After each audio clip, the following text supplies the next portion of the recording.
Some ghosts leave a more ephemeral footprint, such as this one reported in the Yorkshire Post in April 1959. A Shannon Airport radio technician yesterday claimed to have heard on his television set the voice of a man who'd been dead for 2 years. The voice announced that the speaker was going to a dinner as a committee member of a boat club and had only 1 hour in which to dress. It was part of an amateur radio broadcast between 2 friends. The technician, Mr. Charles Stewart, said, "Apparently what I picked up was part of a broadcast he was making to another radio ham. His transmission must have travelled a long way in space and returned to Earth, having been bounced back off a planet. It is uncanny." A radio expert in Dublin said, "There's no scientific explanation. Once a voice is radiated, it is dispersed until its energy is spent. It is unknown to radio science that the voice could be deflected and picked up again." But some ghosts leave us more tangible evidence, such as this reported in the Sunday Pictorial in April 1959. This amazing picture shows a woman in a car who is said to have died a week before the picture was taken, and I am certain that the picture is in every way a genuine one. The picture was taken by Mrs. Mabel Chinnery, a 48-year-old Ipswich housewife. She says that when she took it, only her husband was sitting in the driving seat. But when the negative was developed, it clearly showed her dead mother, Mrs. Ellen Hamill, sitting in the back seat, in the place she usually sat when they went out for a drive.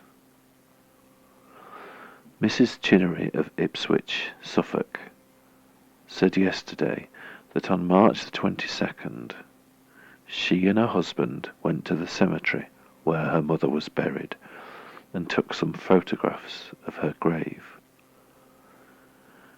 She added, "Then I decided to use up the rest of the film by taking a picture of my husband in the car. When I showed the developed pictures to friends, one of them said, 'But there's a picture of your mum in the back.'" The Sunday Pictorial has examined the negative of Mrs. Chinnery's photograph and is certain it's not been inadvertently tampered with. We sent photographic expert Bill Turner to Ipswich to question Mrs. Chinnery about the manner in which the photograph was taken. He reports, "I stake my reputation on the fact that this picture is genuine. I have even eliminated the possibility of the woman in the back of the car being a reflection from a closed window.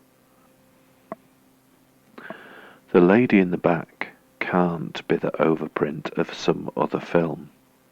If it was, the face would be over the upright of the door, whereas it's clearly behind it." Psychic research expert Mr. Tom Hardiman Scott of Northampton said, "The appearance in photographs of a psychic extra is known, but rare. There appears to be no natural explanation for this remarkable photograph." Another piece of photographic evidence was reported in the People newspaper in August 1967. Of course you don't believe in ghosts.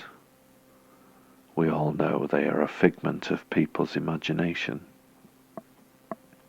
But if there are no such things, how do you explain the hooded figure in the picture on the right? It was taken 7 years ago by the Reverend Kenneth Lord, vicar of the 100-year-old Newby Church near Newby Hall in Ripon, Yorkshire. And until last week he had never spoken about it. Then he mentioned it in passing to a friend, who told the People. Mr. Lord's story is at the same time a simple but strange one. As a keen amateur photographer, he decided to take some views of the church, inside and outside, with the idea of selling them as postcards to visitors. He noticed nothing as he was taking the pictures, and all went well as he developed them. But when he began to make prints, he was astonished to see in one picture what appeared to be the figure of a cowled monk on the steps of the altar. I still don't know what to make of it, he told me. I didn't want to seek publicity, nor do I want people to think it's some sort of ghost. I am not interested in spiritualism or ghost hunting, and am quite frankly sceptical of the picture. All I can truthfully say is that, to my knowledge, I did nothing to interfere with the film. I did not superimpose the figure by accident or design. My first instinct was to throw the negative on the fire and forget about it. Perhaps I should have. I certainly hope people won't come flocking to my church in hope of seeing a ghost.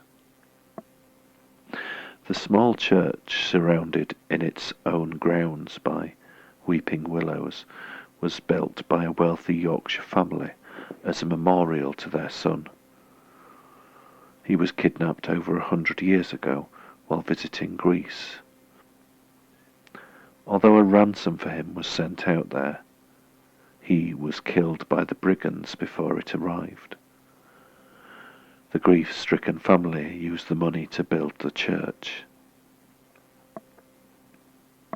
But none has reported seeing anything strange in the church before, said Mr. Lord. It may well be a trick of the light. Whatever it is certainly not a fluke caused in the processing of the film. The People's chief photographer, Stan Jarnus, took the negative to the makers of the film, an internationally famous firm. After a series of tests, their laboratories reported the negative had not been interfered with in any way. There was no fault in the emulsion layer or with the processing. A double exposure would have been impossible because of a preventative device on Mr. Lord's camera. Another technical expert employed by Amateur Photographer magazine confessed, I spent some years in the laboratory of a photographic manufacturers, sorting out faults such as this, but I can give no logical or convincing explanation of it.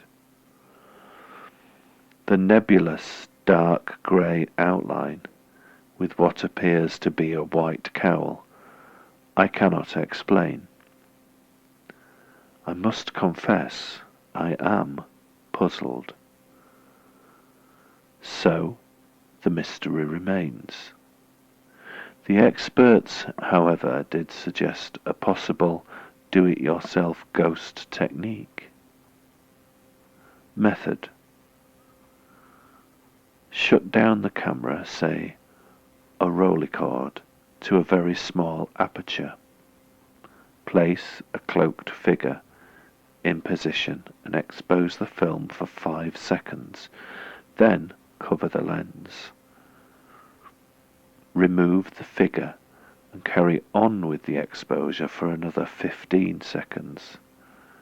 The result should be a ghost. I don't think I'll bother, however. I prefer my ghosts to be in their usual place, in books.